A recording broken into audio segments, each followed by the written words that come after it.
Her name was Elena Grace Morrison, a 29-year-old nurse living in Asheville, North Carolina, USA. Elena wasn't someone people would expect to be at the center of a divine revelation. She was warm, always willing to help, but deep inside, she carried an emptiness she couldn't explain.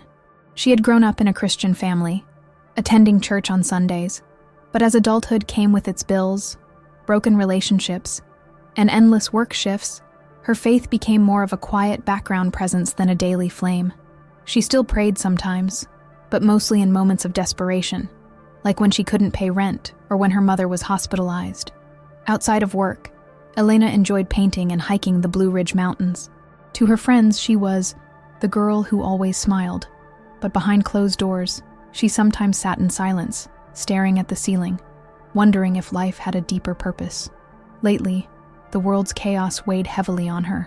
News of wars, earthquakes, strange weather, and people turning against each other stirred something unsettling in her spirit.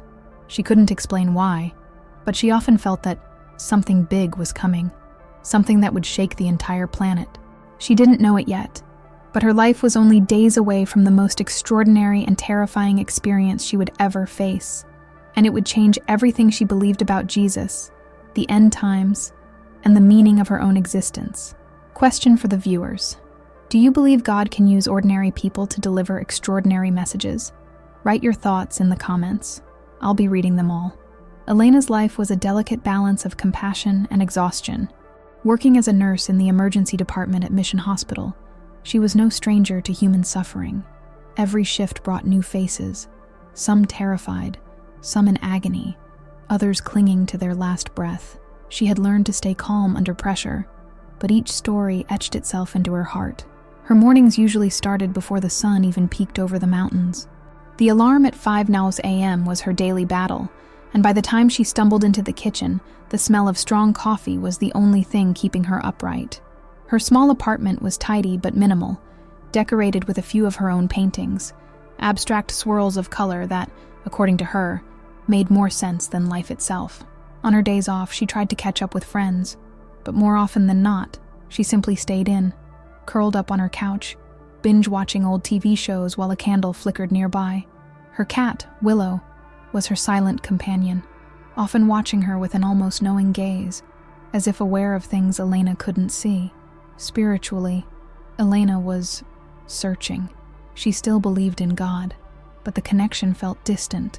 The prayers of her childhood had been full of innocence and trust, but now, they were often tangled with frustration and doubt. She had read about prophecies in the Bible, wars, pestilences, signs in the skies, but she didn't know if those things were truly unfolding or if the world had always been this broken. Sometimes at night, she would wake up suddenly at 3 a.m., heart pounding, feeling as if an unseen presence was in the room. The air would feel heavier, and a strange unease would linger until sunrise. She never told anyone about those nights. She didn't want to sound crazy. Her friends described her as strong, but Elena felt like she was quietly unraveling. Between the constant emotional weight of her job, the loneliness of her personal life, and the increasing darkness she sensed in the world, she felt like she was standing on the edge of something unknown. In early spring of that year, she began having vivid dreams. In them, the sky would turn an unnatural shade of red, and she would hear a voice, not loud, but clear, telling her, "Prepare." She tried to dismiss it as her subconscious reacting to stress, but deep down, she knew it was more. The truth is, she didn't know it yet, but the events of her life were being orchestrated toward one single, earth-shattering moment. A moment when she would leave her body, stand before Jesus himself, and be shown visions of what was coming to the world. Visions she would be terrified to share, but could no longer keep to herself. Question for you, watching this right now.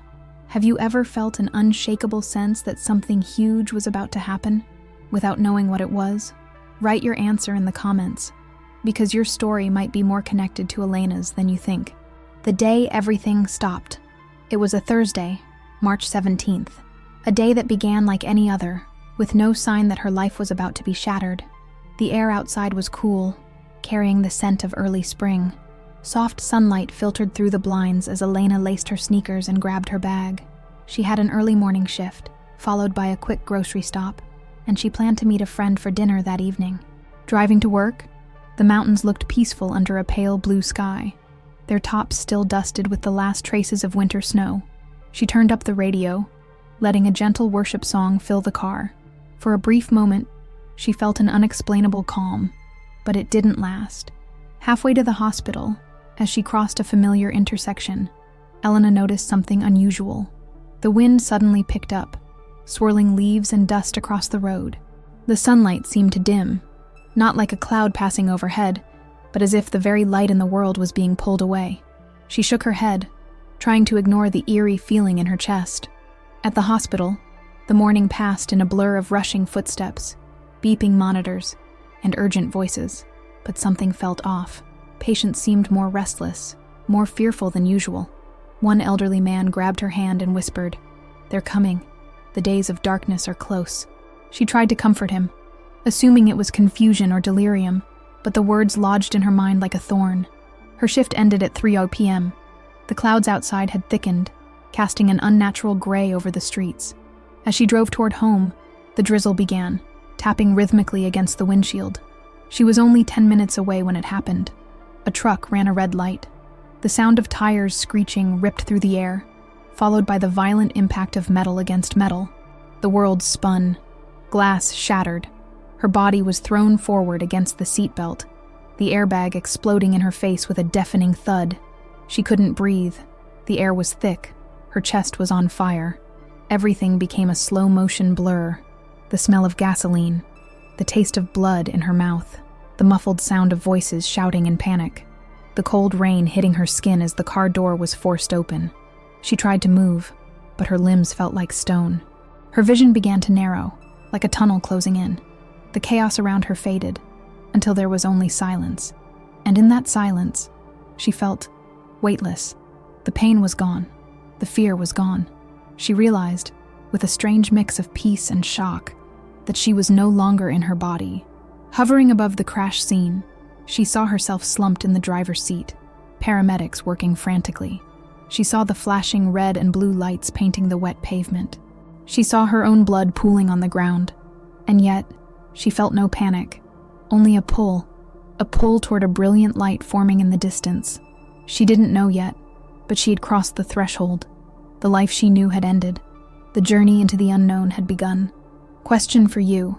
If you were in an accident and found yourself outside your body, would you follow the light or try to return? Write your thoughts in the comments. I want to read how you think you'd react in that moment. Crossing the veil. The first thing Elena noticed was the silence.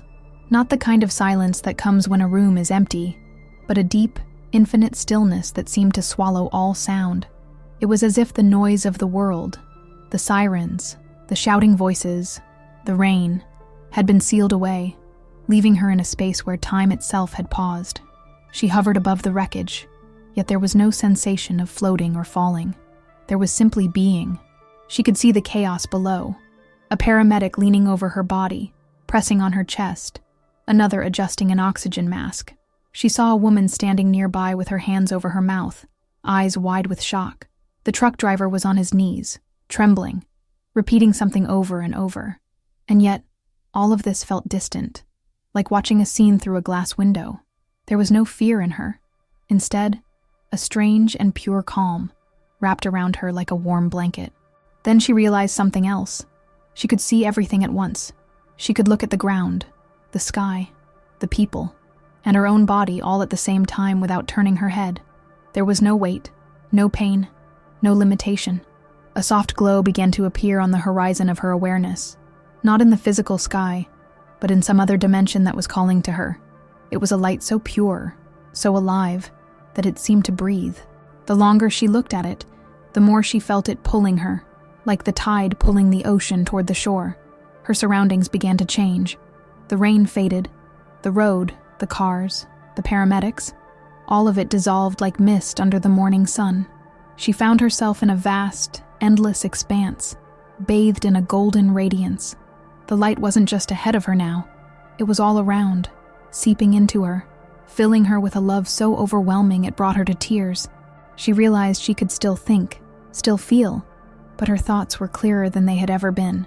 Every question she had ever asked, about life, death, and God, felt like it was about to be answered in a single moment. A presence began to form within the light. At first, it was only a shape, brighter than anything she had ever seen. But as it drew nearer, the shape became a figure, and with each step, the atmosphere around her shifted. There was power, authority, and yet an unshakable gentleness. Her heart, though she no longer had a physical one, knew who it was before her mind could process it. It was him. Every part of her soul wanted to fall to her knees, but she didn't even know if she still had knees in this form. All she knew was that she was in the presence of the one she had prayed to since childhood, the one whose name she had whispered in moments of fear. As the figure came closer, the light intensified, and she heard a voice, not with her ears, but within her very being. It was the kind of voice that carried both the thunder of creation and the gentleness of a whisper over still waters. "Elena, you are safe now, but there is much I must show you." At that moment she understood. This was no dream, no hallucination. She had stepped into eternity, and the one standing before her was Jesus. Question for you. If you were to stand before Jesus today, what is the first thing you think he would say to you? Write your answer in the comments. Your words might touch someone who needs to hear them.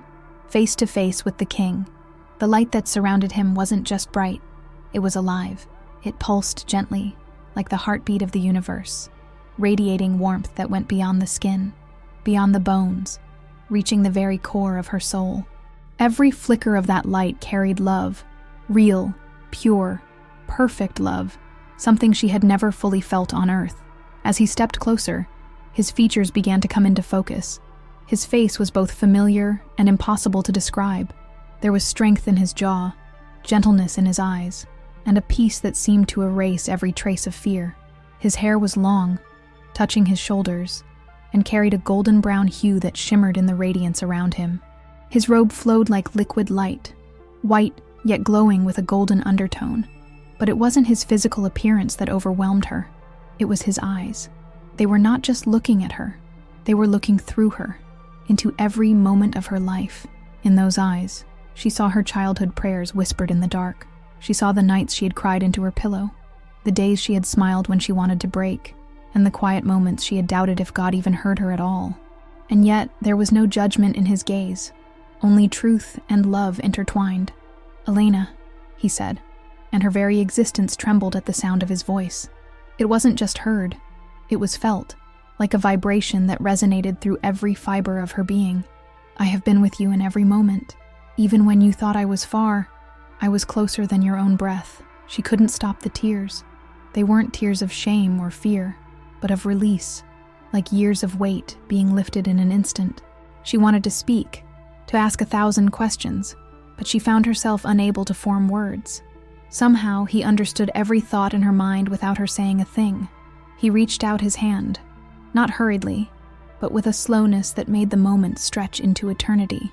When his fingers touched hers, it wasn't like touching skin. It was like touching the very essence of life itself. A surge of warmth flooded her, and memories began to flash before her eyes. Not random ones, but moments when he had intervened in ways she never recognized. She saw the time she almost drowned as a child, only to be pulled to safety by a stranger whose face she couldn't remember. She saw the night she had cried in the hospital bathroom, feeling like she couldn't go on, and felt an unexplainable peace settle over her. She saw herself narrowly avoiding an accident years ago, because she had paused for 1 second longer at a stop sign. He had been there in all of it. "Elena," he continued, "I have brought you here because there are things my people must know. The time is shorter than they believe, and the signs? They are already beginning." The light around them seemed to shift, as if the very air responded to his words. Behind him, in the distance, she could see shapes forming, a vision that seemed to be pulling itself out of eternity into her awareness. She didn't know yet what she was about to witness, but she knew it would change her forever. For a moment, she wanted to fall at his feet, to never leave this place, but deep within, she sensed that her journey was just beginning. Question for you. If you could ask Jesus just one question face to face, what would it be? Write it in the comments. Your question might be the one someone else has been afraid to ask. The revelation of the 3 signs. The light around Jesus shifted again, brighter, but now carrying an intensity that made Elena's spirit tremble.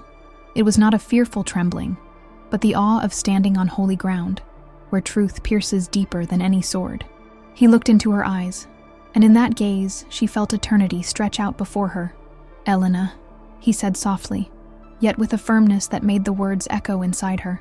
"What I am about to show you is not to bring fear, but to awaken my people. Many are asleep, many have grown comfortable, but the time is shorter than they think, and the signs will be unmistakable to those who are watching." The golden light surrounding them began to fade into a vast darkness, not the darkness of evil, but of a cosmic canvas upon which visions would be painted. It felt as though they were floating in the middle of space itself, with stars glittering in every direction. Suddenly, a great wind swept through the void, carrying whispers in languages she didn't understand. Her eyes were drawn to 3 points of light far ahead, each pulsing with a different rhythm. As she stared, each light transformed into a vision, clear, vivid, and more real than anything she had ever seen on Earth. And the first sign, the sky that burns, the first vision opened above her like a curtain being pulled back. She saw the Earth from above, its oceans and continents bathed in sunlight. Then, without warning, the sky turned a deep, violent crimson, not just at sunset, but in the middle of the day. The color bled across the atmosphere like ink in water. People looked up, pointing and shouting, but their voices were drowned out by a low, deep rumble that seemed to come from the ground itself. Birds fled in massive flocks. Animals grew restless. She saw rivers boiling in some places, and ice shattering in others. The entire creation seemed to groan in anticipation. Jesus' voice came gently, yet carried weight. "When you see the heavens burn with colors unnatural to the day, know that the first trumpet has sounded in the spirit. This is the call for my people to take refuge in me, for the shaking has begun." And the second sign, the silence of the world. The crimson vision faded, replaced by something more terrifying in its stillness. She saw busy city streets, cars, buses, people walking, and then everything stopped. No sound, no wind. The trees stood motionless. Even the clouds in the sky froze as if time had been suspended. The silence was heavy, pressing against the chest. People looked around in confusion, calling out, but no voices came. It was as though sound itself had been taken from the earth. In this eerie stillness, she noticed the shadows lengthening unnaturally, stretching across the ground like living things. Jesus spoke again. "The silence will fall so that the world may hear the cry of their own souls. Many will not bear it. This is the second sign, and it will divide the hearts of men. Those who call on me will find peace, and those who reject me will run to darkness." On the third sign, the shattering of the sky, the final vision struck her with a force that made her gasp. Above the earth, the heavens themselves seemed to split open. It wasn't an earthquake. It was as if the very fabric of reality was tearing apart. A blinding white light poured through the rift, but it was not the warm glow of the sun. This light was sharper, piercing, revealing every hidden thing. From the tear in the sky, massive waves of darkness began to spill forth, rolling, swallowing the land. It wasn't nightfall. It was a suffocating blackness, thick and impenetrable. In the vision, she saw people locking themselves inside their homes, covering windows, hiding their faces. Some cried out to God, others cursed his name. Jesus' voice rose, not in anger, but in a solemn declaration. When the heavens split and the darkness descends, the 3 days will begin. During these days, the evil that has been restrained will be loosed for a short time. My children must remain in prayer, in silence, and in my word. I will pass over those who are mine. But woe to those who mock, for they will call for light and find none. The visions faded, and the golden light returned. Elena found herself trembling, not from fear, but from the sheer magnitude of what she had seen. She knew this was not symbolic poetry. These were events that would happen. She could feel it in her spirit, as deeply as she could feel her own existence. Jesus looked at her, his eyes filled with both sorrow and hope. "Tell them, Elena, even if they mock you, even if they turn away, the warning is mercy, and my mercy is running out of time. The question for you, If these 3 signs began to happen in your lifetime, how would you prepare yourself and your loved ones? Write your answer in the comments. Someone else might be searching for the same wisdom you carry. The vision of the future. The golden light surrounding Jesus began to dim once more, but this time it did not give way to peaceful darkness. Instead, a vast and living panorama stretched out before Elena's eyes. It was as if the earth had been rolled out like a canvas across eternity, and she was floating above it, watching the final chapters of human history unfold. Her chest tightened, not from fear, but from the overwhelming gravity of what she was about to see. Jesus spoke softly, yet his voice carried across the vision like the wind through mountains. These things will come after the signs, and they will come quickly. Many will not be ready. The nations in chaos. The first scene erupted like a storm. She saw massive cities she didn't recognize, towering skylines and sprawling streets, engulfed in chaos. Fires raged in the distance. Crowds swarmed through the streets, not in celebration, but in desperation. She heard shouting in countless languages, the metallic clatter of weapons, and the deafening roar of explosions. Flags burned, borders dissolved, leaders hid in underground chambers while the people above fought for food, water, and safety. In some places, the air was thick with smoke. In others, it shimmered with a strange, unnatural heat. "Elena," Jesus said, his tone heavy, "kingdoms will rise against kingdoms, not only in war, but in the collapse of trust. Alliances will shatter. Nations will turn inward, seeking their own survival. And in the chaos, many hearts will grow cold." In the earth groaning, the scene shifted. Mountains trembled, their peaks crumbling like sand. Tsunamis struck with unimaginable force, swallowing entire coastlines. Great cracks split the land, and molten fire poured out like rivers of living flame. She saw the skies darkened not only by the 3 days, but also by clouds of ash and dust that lingered long after. In the midst of the destruction, she heard the cries of people, but also the groaning of the earth itself, as if creation was crying out for its maker to set it free. "The creation is under a curse," Jesus said, his eyes reflecting both sorrow and certainty. "But I will make all things new.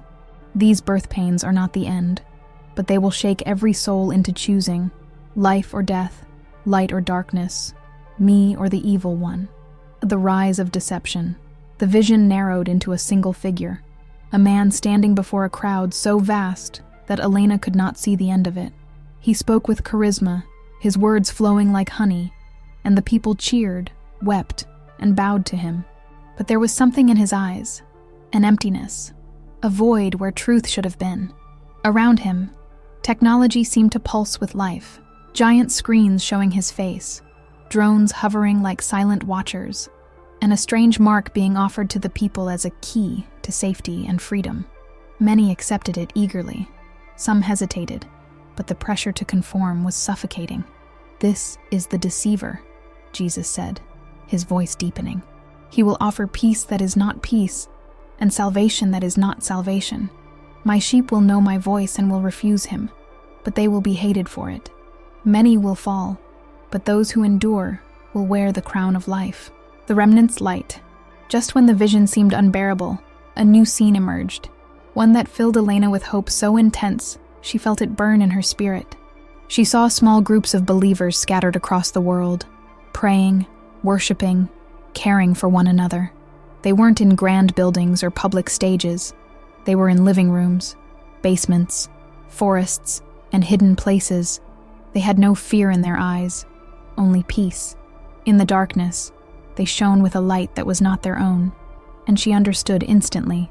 These were those who had listened, who had prepared, who had kept their lamps burning even when the night seemed endless. Jesus smiled faintly as he looked at them. "My people will not be forsaken. Even in the greatest darkness, I will be with them. And when the trumpet sounds, every tear will be wiped away."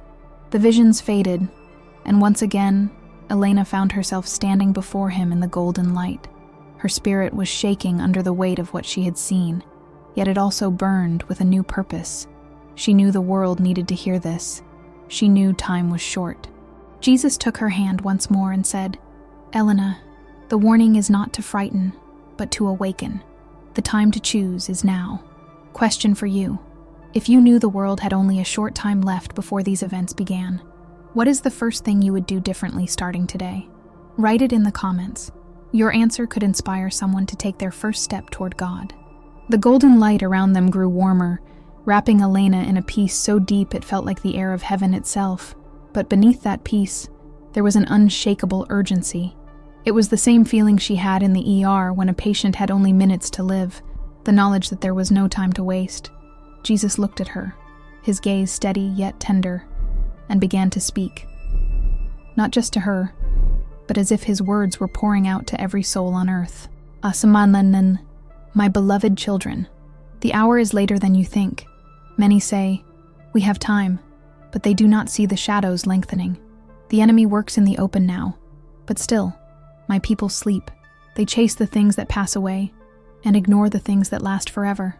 Elena felt his sorrow. It wasn't the sorrow of someone angry at being ignored. It was the deep grief of a father watching his children walk toward a cliff without realizing it. I do not want you to be afraid. I want you to be ready. When the storms come, your shelter must already be built. You cannot build it in the flood. The time to return to me is not tomorrow. It is now. The time to forgive, to pray, to worship, to obey. It is now. And as he spoke, Elena saw flashes, ordinary people in ordinary homes, suddenly hit with the reality that they had been given chance after chance to turn to God, but had always said later. Some wept and repented. Others hardened their hearts. The warning is mercy. I do not reveal these things to crush you, but to lift you from the snare. The thief comes in the night, and he is already moving through the world. But my light will never be overcome. Those who are mine will walk through the darkness untouched, for I will be their covering. Elena's spirit burned within her. She knew these words weren't just meant for a select few. They were for everyone, the faithful, the doubting, the lost, the broken. She dared to speak. Lord, what must they do? Jesus looked at her with eyes that held the weight of eternity and said, tell them to watch. Tell them to pray. Tell them to turn from the ways of death and run into my arms. The door is still open, but it will not remain open forever. Blessed is the one who comes now, for soon the night will fall, and no man will work. The air around them seemed to hum with power. Elena could feel the words imprinting themselves into her very soul, as if they were not only a message to deliver, but a mission she was now bound to for the rest of her life. She realized that once she returned to her body, nothing would ever be the same. She couldn't go back to a quiet, ordinary life. She couldn't stay silent. The call had been given, and it demanded a response. Wong said, so a question for you. If you knew Jesus was speaking directly to you right now, telling you there's no more time to delay, what would you do before the night falls? Write your answer in the comments. Someone's eternity may be changed by your words. The return to the body. When Jesus finished speaking, the golden light around them seemed to shift again, but this time, it wasn't expanding into eternity. It was narrowing, folding inward like the petals of a flower closing at night. Elena felt her heart twist. Every fiber of her soul wanted to remain in that place. How could she leave this perfect love? How could she go back to a world filled with noise, pain, and fear after standing here, in the very presence of the King of Kings? Please, don't send me back, she whispered, though the words were hardly sound. I want to stay with you. Jesus looked at her, and for a moment, she thought he might say yes, but his eyes, filled with tenderness and purpose, told her otherwise. Elena, I love you too much to let you stay now. Your work is not finished. There are people who will only hear my voice through yours. There are souls whose eternity depends on the message you carry. And the weight of his words sank deep into her spirit. She knew he was right. This wasn't about comfort. It was about obedience. Still, a sharp ache pierced her as the light around him began to fade. The warmth that had filled her every moment here was replaced by a creeping cold. The sounds of eternity, the gentle hum of heaven, the resonance of his voice, began to dim, replaced by distant echoes of sirens and human voices. Her spirit felt as though it was being pulled backward through a tunnel. The pull grew stronger, faster, until the visions of heaven and the radiance of Jesus were only a memory burning behind her closed eyes. And then, pain. It hit her like a wave, rushing into every nerve at once. The crushing weight of her broken body, the stabbing ache in her ribs, the throbbing in her head. The taste of blood returned to her mouth. She gasped for air, but her lungs felt like they were on fire. She opened her eyes just enough to see flashing red and blue lights. A paramedic's face hovered above her, eyes wide. "She's back! We've got her!" he shouted to someone she couldn't see. The cold rain pelted her skin, each drop like ice compared to the warmth she had just left. The smell of gasoline, wet asphalt, and burnt rubber filled her nostrils. Every sound felt too loud. The voices shouting, the distant honk of a car, the crackle of a police radio. She tried to speak, to tell them what she had just experienced, but the words caught in her throat. It felt too holy, too overwhelming to be uttered in the middle of twisted metal and flashing lights. As they loaded her into the ambulance, tears streamed down her face. The paramedics assumed it was pain, and yes, it was, but it was also something much deeper. It was grief for having left his presence, mingled with the weight of the mission now burning inside her. She realized something terrifying. Once the pain faded, it would be easy to bury the memory, to convince herself it had been a dream. She knew the enemy would try to silence her. She knew people would call her crazy, but she also knew she couldn't stay quiet, not after what she'd seen. She closed her eyes again, this time not to escape, but to hold on to the image of his face. The world would soon hear what he had shown her, no matter the cost. The question for you: if God gave you a message that the world might laugh at, but could save lives and souls, would you still share it? Write your answer in the comments. Your courage could inspire someone else to speak up. But the mission and the urgency, the days after the accident felt unreal. Elena lay in a hospital bed, her body bandaged and bruised, but her mind and spirit were on fire. The doctors were amazed she had survived. "You're a miracle," one of them told her, shaking his head. She smiled faintly, but inside she knew. The real miracle wasn't that she had lived, it was what she had been shown. Every night, when the hospital lights dimmed and the hallway grew quiet, she replayed the vision in her mind. The burning sky, the frozen silence, the tearing of the heavens, the nations collapsing, the deceiver rising, the faithful glowing like living lanterns in the dark. And above it all, his voice, firm, loving, urgent, calling the world to awaken. She had thought the hardest part would be returning to the brokenness of earth after the beauty of heaven. She was wrong. The hardest part was realizing that she had been entrusted with a message the world desperately needed, and knowing most people wouldn't want to hear it.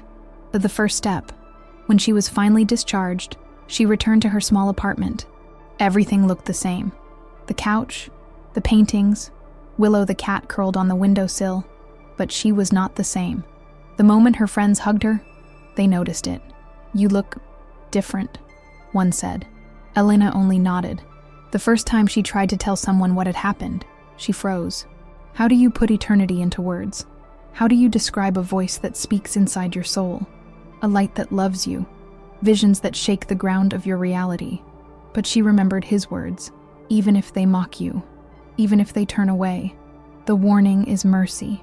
So she began to speak, quietly at first, with close friends, then more openly in church gatherings, and eventually online. And the resistance, not everyone believed her. Some smiled politely but dismissed her story. Others openly mocked her, calling it trauma-induced hallucinations. A few accused her of seeking attention. At first, the criticism hurt, but the more she spoke, the more she realized the message wasn't hers to defend. It was his. And if he had sent her back for this, then her job was not to convince. It was to proclaim. Egg of the fire. Spreads over time, she noticed something incredible. For every person who doubted, there were others who were shaken to their core. People she had never met began writing to her, saying her testimony had led them to pray for the first time in years, to repent, to reconcile with loved ones. Some said they had been having similar dreams and visions, and her words confirmed them. One night, while reading yet another message from someone across the world, Elena realized this wasn't just about telling a story. This was a call to arms for the spirit. The Padurma of the urgency. Standing before her camera one evening, she spoke with tears in her eyes. "I'm not here to scare you. I'm here to tell you the truth. I saw what's coming. I saw the 3 signs. I saw the darkness, but I also saw hope, light, in the middle of it all. And I saw that God is still calling you right now to choose Him. I don't know how much time we have, but I know this. It's not as much as you think. Her voice trembled, but it was steady. She was no longer just Elena the nurse. She was Elena the messenger. And until her last breath, she would carry the urgency of that day before Jesus into every conversation, every video, every moment. The final question for you. If you knew that God had chosen you to deliver a message before the greatest darkness the world has ever seen, would you speak, even if the whole world doubted you? Write your answer in the comments. Someone, somewhere, may need your courage to take their first step toward the light. If you've stayed with me until this moment, it's not by accident. I believe you were meant to hear this message. Elena's story isn't just about one woman's journey through death and back. It's a wake-up call to every single one of us. The 3 signs, the coming darkness, the rise of deception, these aren't distant myths or religious metaphors. They are warnings wrapped in mercy. And if God, in His love, is giving us this time to prepare, it's because He doesn't want a single soul to be lost. But the truth is, none of us know how much time we have left. Not just until the world changes forever, but even in our own lives. Every breath is a gift. Every moment is a chance to turn to Him. I don't know what you're facing right now. Fear, doubt, sin, loss, or loneliness. But I do know this. Jesus is still calling you. His arms are still open. The door is still unlocked. But one day that door will close, and the choice you make today will echo in eternity. So I ask you, not tomorrow, not someday, but now, will you answer His call? If this message stirred something in you, write it in the comments. Share your story. Share your prayer. Share your questions. Let's fill this space with voices of people waking up, returning to the light before the night falls. And if you want to hear more stories like this, real testimonies, prophetic warnings, and messages of hope, subscribe to this channel and turn on notifications. Not because I want another number, but because I believe these words might be the very thing that changes your eternity. Time is short. The warning is mercy, and mercy is here, right now.